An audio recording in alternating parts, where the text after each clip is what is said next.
एक शाम प्राची टीवी पर सीरियल देख रही होती है। तभी उसकी सास वहां आती है। अरे सीरियल में तो ऐसे मग्न है जैसे आज रात का खाना पड़ोसी आकर बनाएंगे। मुझे पता ही नहीं था आपने अपने बेटे की शादी पड़ोस में भी की हुई है। हैं? मतलब? मतलब इस घर में सारा काम बहू ही करती है, आप तो सिर्फ खर्राटे मारती हैं। अच्छा जी, फिलहाल तो तुम आराम फरमा रही हो, चलो जाओ, ये मेरे टीवी देखने का समय है। आहा, इसीलिए मुझे भगाया जा रहा है। सॉरी, अब तो बिल्कुल नहीं जाऊंगी।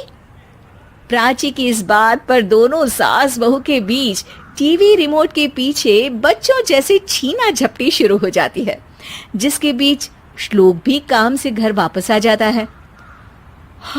आज मेरी चूहे बिल्ली की जोड़ी किस बात पर झगड़ रही है? अरे तेरे बीवी मुझे टीवी नहीं देखने दे रही। अरे तुम्हारी मम्मी मुझे खाना बनाने के लिए फोर्स कर रही है। अरे वाह, ऐसे बेतुके रीजन पर तो बच्चे भी झगड़ा नहीं करते। अरे मुझे कुछ मत बोल, सब इसने ही शुरू किया है। हाँ हाँ, जैसे आप तो बहुत दूध की धूली है ना। अरे बस, दोनों चुप। प्राची जाओ, खाने की तैयारी करो। और माँ तुम छोड़ो, तुम्हें क्या बोलूं, शांति से अपना सीरियल देखो, मुझे दोबारा लड़ने की आवाज सुनाई नहीं देनी चाहिए। ऐसा बोलकर श्लोक वहां से चला जाता है, जिसके पीछे पीछे प्राची भी कुछ न कुछ बड़बड़ाते हुए रसोई में चली जाती है। हाँ हाँ, सासू जी को तो कुछ बोलेंगे ही नहीं, बस मुझ पर ही हुक्म चलता है, खाना बनाओ, जैसे मैं इनके घर में खाना बनाने के लिए आई हूँ। इसी तरह शाम बीतती है और रात को श्लोक और प्राची की सास खाना खाकर सोने चले जाते हैं, लेकिन प्राची गुस्से में कुछ खाए बिना काम में ही लगी रहती है। इस घर में किसी को घंटा फिक्र नहीं पड़ता, मैं खाऊं या भूखी रहूं।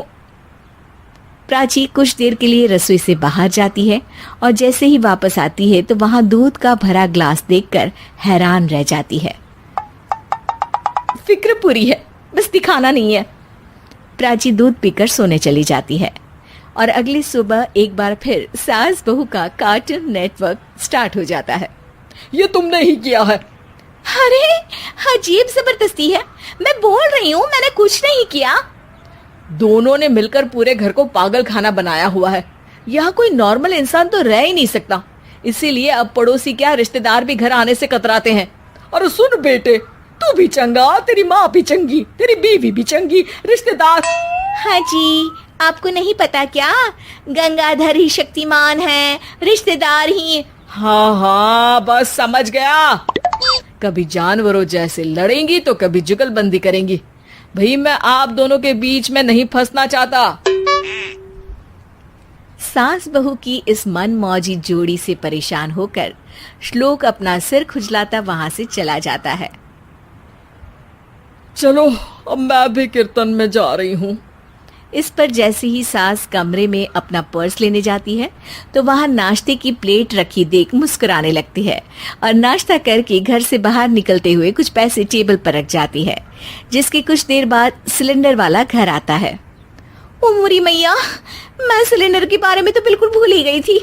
घर खर्च के सारे पैसे भी मम्मी के पास है और श्लोक से बोला तो उल्टा 4 बात सुनाएंगे।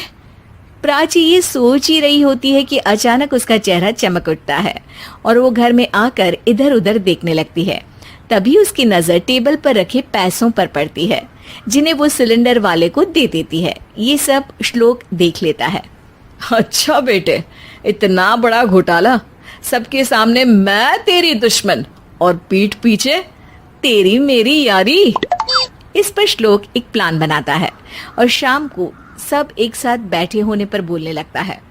माँ, तुम दोनों की बहुत लड़ाई होती है, इसलिए मैं सोच रहा हूँ कि प्राची को उसके घर छोड़ाऊं, इससे वो भी खुश रहेगी और तुम भी।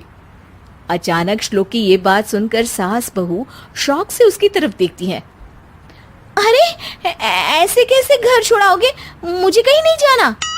अरे तुमने बोला नहीं पर मैंने सुन लिया, तुम्हें मम्मी के साथ रहना अच्छा नहीं लगता, मुझे पता है। अरे वो अरे, जब बहू खुद कुछ काम बोले तो वो तुझे सुनता नहीं, और अब जो इसने बोला ही नहीं वो तू समझ गया। जब उसे नहीं जाना तो फिर जबरदस्ती क्यों कर रहा है?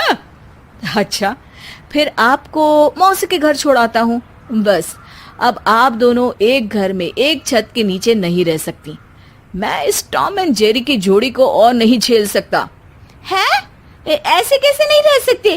तुम्हें इतनी दिक्कत है तो तुम्हारा बोरिया बिस्तर पैक कर देती हूँ, लेकिन मम्मी जी कहीं नहीं जाएंगी। बिल्कुल यही सुनना था मुझे।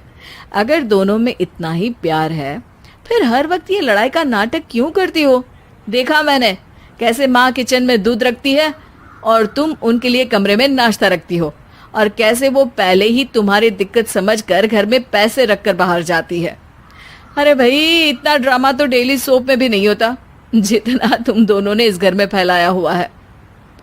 तू हमें टॉम एंड जेरी बोलता है ना, तो याद कर वो दोनों भी एक दूसरे को बाहर वालों की बुरी नजर से बचाने के लिए हमेशा सबके सामने लड़ते थे, लेकिन अकेले में दिक्कत के समय मदद भी तो करते थे।